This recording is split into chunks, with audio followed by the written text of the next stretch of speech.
ಅಖಾಡ big fight ವಿಶೇಷ ಮತ್ತೆ ಮುಂದುವರಿಸ್ತಾ ಇದ್ದೀನಿ. ನಟರಾಜ್ ಗೌಡ್ರು, ರಾಹುಲ್ ಗಾಂಧಿಯನ್ನ ಸುಳ್ಳು ಬುರುಕ ಎರಡು ನಾಲಿಗೆ ಈ ಥರ ಹೇಳುವಂಥದ್ದು ಅಸಂಬದ್ಧ.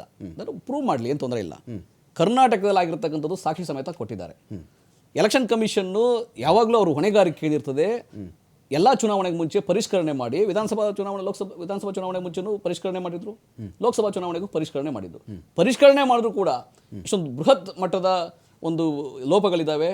ಆ ಮಾಹಿತಿಗಳನ್ನು ನಾವು ಅಂಕಿಅಂಶ ಸಮೇತ ಇಟ್ಟಿದ್ದೀವಿ ಒಂದೇ ಒಂದು ವಿಧಾನಸಭಾ ಕ್ಷೇತ್ರದಲ್ಲಿ. ಅರವಿಂದ್ ಲಿಂಬಾವಳಿ ಅವರ ಕೌಂಟರ್ ಕರೆಕ್ಟ್ ಆಗಿತ್ತು ಅದಕ್ಕೆ? ಇಲ್ಲ, ನಾವು ಈಗ ಅವರು ಅದನ್ನು ಸಮಜಾಯಿಸಿ ಕೊಟ್ಕೊಂಡಿದ್ದಾರೆ. ಯಾಕಂದ್ರೆ ಅದು ರಾಷ್ಟ್ರ ಮಟ್ಟದಲ್ಲಿ ಬಿಜೆಪಿಗೆ ಆಗ್ತಾ ಇರತಕ್ಕಂಥದ್ದು ಬಹಿರಂಗ ಆಗ್ತದೆ, ಬಿಜೆಪಿ ಏನ್ ಮಾಡಿದೆ ಅನ್ನೋದು ಬಹಿರಂಗ ಆಗ್ತದೆ ಅಂತ ಹೇಳಿ ಸಮಜಾಯಿಸಿ ಕೊಡಕ್ಕೆ ಬಂದಿದ್ದಾರೆ. ಆದರೆ ಚುನಾವಣಾ ಆಯೋಗ ಮತ್ತೆ ಕೇಂದ್ರ ಸರ್ಕಾರ ಇದ್ರ ಹೊಣೆಗಾರಿಕೆ ಇದೆ.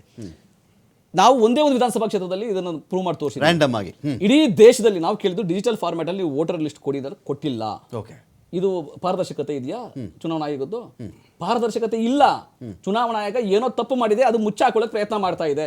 ನಂಬರ್ 1. ಬಿಹಾರದ ವಿಷಯಕ್ಕೆ ಬಂದಾಗ ನಾವು ಹೇಳಿದ್ದೇನು, ನೀವು ವಿಶೇಷವಾದ ಏನು ಪರಿಷ್ಕರಣೆ ಮತದ ಪರಿಷ್ಕರಣೆಯನ್ನು ಮಾಡ್ತಾ ಇದ್ರಲ್ಲ ನೀವು, SIR. ಸೊ ಅದ್ರ ಪ್ರಕಾರ ಏನಾಗುತ್ತೆ ನೋಡಿ, 25 ದಿನ ಕೊಟ್ಟಿದ್ದೀರಾ, ಸಮಯ ಕೊಟ್ಟಿದ್ದೀರಾ. 3 ಕೋಟಿ ಮತದಾರರು ಅವರು ತಮ್ಮ ಪೌರತ್ವ, ತಮ್ಮ ಜನ್ಮ ದಿನಾಂಕ, ಗುರುತು, ತಂದೆ ತಾಯಿ ವಿಷಯ ಎಲ್ಲ ಕೊಡಬೇಕು. ಯಾರ್ಯಾರು ಹಿರಿಯ ಮತದಾರರು, ಬುಡಕಟ್ಟು ಜನಾಂಗದವರು, ವಲಸೆ ಬಂದಿರೋರು, ವಲಸೆ ಹೋಗಿರ್ತಾರೆ, ವಲಸೆ ಕಾರ್ಮಿಕರು, ಅವರಿಗೆ ಇದರಿಂದ ತೊಂದರೆ ಆಗುತ್ತೆ. ಇದು ಕ್ಲಿಯರ್ ಆಗಿ ಗೊತ್ತಿರತಕ್ಕಂಥದ್ದು.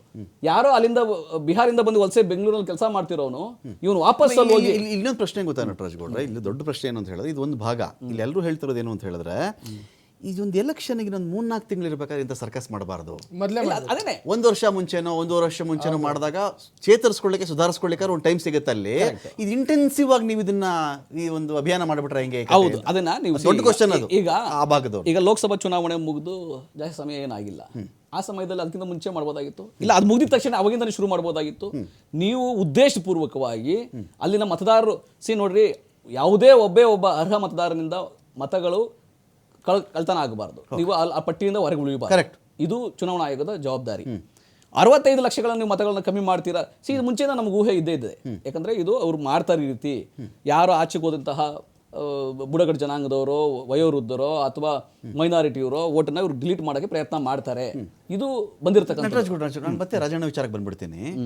ಈ ಥರದ ಒಂದು ಅಭಿಯಾನ ನಾನು ಮಾಡ್ತಾ ಇದ್ದೀನಿ, ಎಲೆಕ್ಷನ್ ಕಮಿಷನಿಗೆ ಮಾಡಿಬಿಟ್ಟಿದೆ, ಈ ಥರ ವೋಟರ್ ಲಿಸ್ಟಲ್ಲಿ ಮೋಸ ಆಗಿಬಿಟ್ಟಿದೆ ಅಂತ ಬಂದಾಗ, ಘೋಷಿತವಾಗಿಯೋ ಅಘೋಷಿತವಾಗಿಯೋ ನಿಮ್ಮ ಪಕ್ಷದ ಎಲ್ಲ ನಾಯಕರುಗಳಿಗೆ, ಸಚಿವರುಗಳಿಗೆ, ಕಾರ್ಯಕರ್ತರುಗಳಿಗೆ ಒಂದು ವಿಪ್ ಜಾರಿ ಮಾಡಬೇಕಾಗಿತ್ತಲ್ಲ ನೀವು. ಇದ್ರ ವಿರುದ್ಧವಾಗಿ ಯಾರು ಆಚೆ ಬಂದು ಮಾತಾಡಬಾರ್ದು ನೀವು. ಇಲ್ಲ ನೋಡಿ, ವಿರುದ್ಧ ಅಲ್ಲಲ್ಲ, ಇದ್ರ ವಿರುದ್ಧ ಮಾತಾಡಂಗಿಲ್ಲ. ಈಗ ನೋಡಿ, ಒಂದೇನು ಗೊತ್ತಾ, ನಾವು ಪೂರಕವಾಗಿ ಕೆಲಸ ಮಾಡಬೇಕಾಗತ್ತೆ. ಇದು ಒಂದು ದೊಡ್ಡ ಮಟ್ಟದ ಹೋರಾಟ. ಇದು ಅರ್ಥ ಮಾಡ್ಕೊಂಡೇ ಹೋಗ್ಬೇಕಾಗುತ್ತೆ. ಇದ್ರಿಗೆ ಒಂದು ಹೋರಾಟ ನೋಡಿ, ನಮಗೆ ಒಂದು ಸಂದೇಶ ಬರುತ್ತದೆ. ಓಕೆ, ಈಗ ಸಂದೇಶ ಏನು, ರಾಹುಲ್ ಗಾಂಧಿ ಅವರು ನೇರವಾಗಿ ಹೇಳಿದ್ದಾರೆ, ಒಬ್ಬ ಕಾರ್ಯಕರ್ತನ ಪ್ರತಿಯೊಬ್ಬನಿಗೂ ಪತ್ರ ಬರೀಬೇಕಾಗಿಲ್ಲ, ಅದು ಹೇಳ್ಬೇಕಾದಿಲ್ಲ. ಒಂದು ಹೋರಾಟ ಏನು, 2014 ನಾವು ಭೂಸ್ವಾಧೀನ ಕಾಯ್ದೆ ವಿರುದ್ಧ ಹೋರಾಟ ಮಾಡಿದ್ವಿ, ಪಾದಯಾತ್ರೆ ಮಾಡಿದ್ವಿ. ಇಡೀ ದೇಶದಲ್ಲಿ ರೈತರ ಜೊತೆಗೆ ನಾವು ನಿಂತ್ಕೊಂಡು ಪಾದಯಾತ್ರೆ ಮಾಡಿದ್ವಿ. ಅವರು ಭೂಸ್ವಾಧೀನ ಕಾಯ್ದೆ ತಿದ್ದುಪಡಿಯನ್ನು ವಾಪಸ್ ಪಡ್ಕೊಂಡ್ರು ಬಿಜೆಪಿ ಸರ್ಕಾರ. 3 ಕೃಷಿ ಕಾಯ್ದೆಗಳು ತಗೊಂಡ್ಬಂದ್ರು, ರೈತರು ಹೋರಾಟ ಮಾಡಿದ್ರು, ನಾವು ಬೆಂಬಲ ಕೊಟ್ವಿ. ಬಿಜೆಪಿ ಸರ್ಕಾರ ವಾಪಸ್ ತಗೊಳ್ಳೇಬೇಕಾಗಿ ಬಂತು. ನಾವು ಹೋರಾಟವನ್ನ ಮಾಡ್ಬೇಕು, ಎಲ್ಲ ಸಮಯದಲ್ಲೂ ಹೋರಾಟ ಮಾಡ್ತೀವಿ. ಅದು GST ಇಂಪ್ಲಿಮೆಂಟೇಷನ್ ಸಮಯದಲ್ಲಿ ಆಗ್ಬೋದು, ನೋಟ್ ರದ್ದು ಸಮಯದಲ್ಲಿ ಆಗ್ಬೋದು, ಗೆಲ್ಲೋದು ಸೋಲೋದು ಬೇರೆ ವಿಚಾರ, ಕೊರೋನಾ ನಿರ್ವಹಣೆ ಆಗ್ಬೋದು, ರಫೇಲ್ ಹಗರಣ. ರಫೇಲ್ ಇವತ್ತು ಕೂಡ ಹಗರಣನೇ, ಅದಕ್ಕೆ ದಾಖಲಾತಿಗಳಿದ್ದಾವೆ. ನೆಕ್ಸ್ಟ್ ಸರ್ಕಾರ ಬದಲಾವಣೆ ಆದಾಗ ಕೇಂದ್ರದಲ್ಲಿ ಯಾರ್ಯಾರು ಈಗಿನ ಸರ್ಕಾರದಲ್ಲಿ ಇದಾರಲ್ಲ ಅವರೆಲ್ಲ ಆರೋಪಿಗಳಾಗ್ತಾರೆ, ಅಪರಾಧಿಗಳಾಗ್ತಾರೆ. ಅದು ನ್ಯಾಯ ಅದು ಸಿಗುತ್ತೆ. ಆದರೆ ಅಂಥದ್ದೆಲ್ಲವನ್ನೂ ಕೂಡ ನಾವು ಹೋರಾಟ ಮಾಡೇ ಮಾಡ್ತೀವಿ. ಗೆಲುವು ಸೋಲು ಆಮೇಲೆ ಅದಕ್ಕೆ ನೀವು ಧೈರ್ಯ ಬೇಕು, ನಿಮಗೆ ಉತ್ತರ ಕೊಡಕ್ಕೆ ಧೈರ್ಯ ಬೇಕು. ನಾವು ಮಣಿಪುರ ವಿಷಯ ಅಂತ ಹೇಳಿದ್ರು, ಮಣಿಪುರಕ್ಕೆ ಯಾಕೆ ಮೋದಿ ಹೋಗ್ಲಿಲ್ಲ? ಮೋದಿ ಪಲಾಯನ ಮಾಡಿದ್ರು. ಕೃಷಿ ಕಾಯ್ದೆ ವಿರುದ್ಧ ಹೋರಾಟ ಮಾಡಿದಾಗ ಮೋದಿ ಪಲಾಯನ ಮಾಡಿದ್ರು. ಉತ್ತರ ಕೊಡೋದಲ್ಲೇ ಪಲಾಯನ ಮಾಡೋರು ಮೋದಿ.